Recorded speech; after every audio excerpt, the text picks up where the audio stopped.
ಸಂಸತ್ ಕಲಾಪಕ್ಕೆ ಅಡ್ಡಿಪಡಿಸುವುದರಿಂದ ಯಾರಿಗೂ ಯಾವುದೇ ರೀತಿಯ ರಾಜಕೀಯ ಲಾಭ ಆಗುವುದಿಲ್ಲ ಎಂದು ಕೇಂದ್ರ ಸಂಸದೀಯ ವ್ಯವಹಾರಗಳ ಸಚಿವ ಕಿರಣ್ ರಿಜಿಜು ಹೇಳಿದ್ದಾರೆ. ನಾಳೆಯಿಂದ ಸಂಸತ್ತಿನ ಮಳೆಗಾಲದ ಅಧಿವೇಶನ ಆರಂಭವಾಗುತ್ತಿರುವ ಹಿನ್ನೆಲೆಯಲ್ಲಿ ಇಂದು ಸರ್ವಪಕ್ಷಗಳ ಸಭೆ ಕರೆಯಲಾಗಿತ್ತು. ಸಭೆಯಲ್ಲಿ ಪಾಲ್ಗೊಳ್ಳುವ ಮುನ್ನ ಸುಗಮ ಕಲಾಪಕ್ಕೆ ಸಹಕಾರ ನೀಡುವಂತೆ ಎಲ್ಲ ರಾಜಕೀಯ ಪಕ್ಷಗಳ ಪ್ರಮುಖರಿಗೂ ಸರ್ಕಾರದ ಪರವಾಗಿ ಸಚಿವ ಕಿರಣ್ ರಿಜಿಜು ಮನವಿ ಮಾಡಿದರು. ಸಂಸತ್ ಕಲಾಪಕ್ಕೆ ಅಡ್ಡಿಪಡಿಸುವುದರಿಂದ ರಾಜಕೀಯ ಲಾಭವಾಗುವುದಿಲ್ಲ, ಬದಲಿಗೆ ಸಾರ್ವಜನಿಕರ ಹಣ ಪೋಲು ಮಾಡದಂತಾಗುತ್ತದೆ. ಹಾಗಾಗಿ ಎಲ್ಲ ರಾಜಕೀಯ ಪಕ್ಷಗಳ ಪ್ರಮುಖರು ಸರ್ಕಾರಕ್ಕೆ ಸಹಕಾರ ನೀಡಿ ಸುಗಮ ಕಲಾಪ ನಡೆಯಲು ಅವಕಾಶ ಮಾಡಿಕೊಡಬೇಕು ಎಂದು ಅಭಿಪ್ರಾಯಪಟ್ಟರು.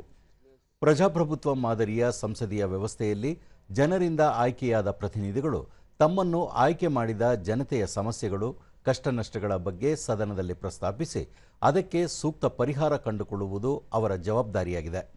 ಯಾವುದೇ ಸಮಸ್ಯೆ ಅಥವಾ ಬಿಕ್ಕಟ್ಟು ಎದುರಾದರೂ ಚರ್ಚೆ, ಮಾತುಕತೆಗಳ ಮೂಲಕ ಅದನ್ನು ಬಗೆಹರಿಸಿಕೊಳ್ಳಬಹುದು. ಸಂಸತ್ತಿನ ಪ್ರತಿಯೊಬ್ಬ ಸದಸ್ಯರಿಗೂ ತಮ್ಮ ಅಭಿಪ್ರಾಯಗಳನ್ನು ಮುಕ್ತವಾಗಿ ಕಲಾಪದಲ್ಲಿ ಹಂಚಿಕೊಳ್ಳಲು ಅವಕಾಶವಿದೆ ಎಂದು ಹೇಳಿದರು. और हम अच्छी तरह से जोरदार बहस करें. कोई पार्टी या कोई मेंबर अपना जो भी बात रखना चाहता है पार्लियामेंट में पूरा रख सकते हैं. ಹಿಂದಿನ ಹಲವು ಅಧಿವೇಶನಗಳ ವೇಳೆ ಪ್ರತಿಪಕ್ಷಗಳ ಸದಸ್ಯರು ಕಲಾಪಕ್ಕೆ ಅಡ್ಡಿಪಡಿಸಿದ್ದನ್ನು ಪ್ರಸ್ತಾಪಿಸಿದ ಸಚಿವರು, ಇಂತಹ ಪ್ರಯತ್ನಗಳು ಪ್ರಜಾಪ್ರಭುತ್ವ ವ್ಯವಸ್ಥೆಗೆ ಮಾರಕ. ಸರ್ಕಾರವು ಪ್ರತಿಪಕ್ಷಗಳ ಎಲ್ಲ ಅನಿಸಿಕೆ, ಅಭಿಪ್ರಾಯಗಳನ್ನು ಸಮಾಧಾನವಾಗಿ ಆಲಿಸಲು ಸಿದ್ಧವಿದೆ.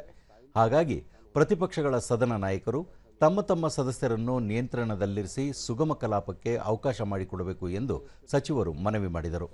कई इम्पोर्टेंट बिल्स बिजनेस सरकार की ओर से लाने जा रहे हैं, इसमें सब सहयोग करें. अगर विरोध भी करना है तो बातों के जरिए ही विरोध करें, हंगामा ना करें.